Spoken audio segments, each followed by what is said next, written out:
Тарихының белмәгән кешенең киләчәге юк дигән борынгылар. Әйе, туган төбәк, туган авыл һәр кешенең күңелендә тирән урын алып тора.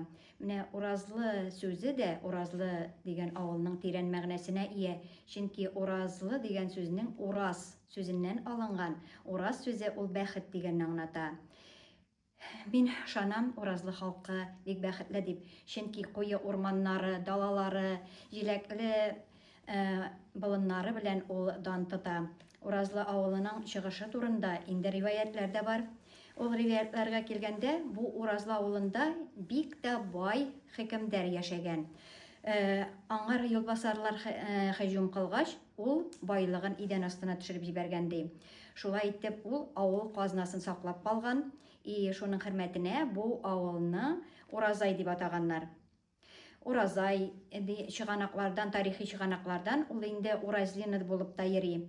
Инде соңыннан революциядан соң Уразлы дип атала башлый. Тарихи чыганаклардан бу авылның чыгышы 17нче гасырның ортасында барлыкка килә. Шул ук вакытта ук инде аның мәчете төзелә.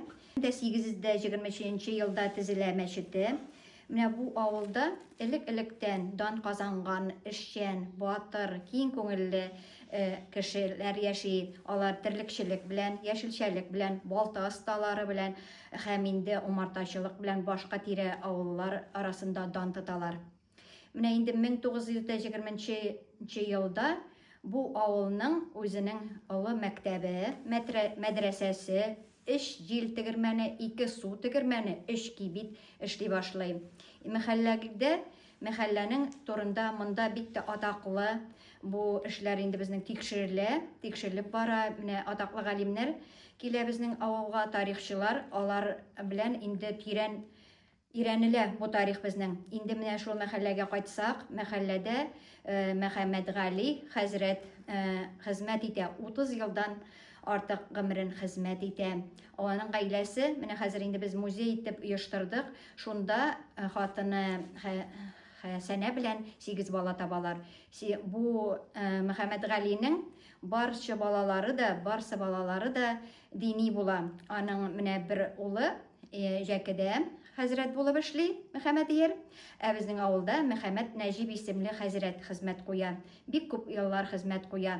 Инде тарихны өйрәнә торгач, безгә тарих белгечләре Гөлшат апа Мостафинаның нәсел җепләре шушы музейга тоташа. Һәм инде тирән эзләнүләре бара. Инде бу авыл халкы шушы музейны булдырырга ният кылабыз, чөнки бу бина ташландык хәлгә кала. Һәм авыл халкы тырышлыгы белән җан атып, бөтен халык менә шул музей иттереп эшләргә ният кылалар. Бу бинаны шул атаклы дин әһелләре торган йортны, нигезне инде барып чыга да авылдан бөтен халык белән. Тырыш халкым, субханаллаһи, туган авылым дип тә әйтәсем килә мин хәзер, чөнки бу авылда мин инде 37 ел гомер итәм.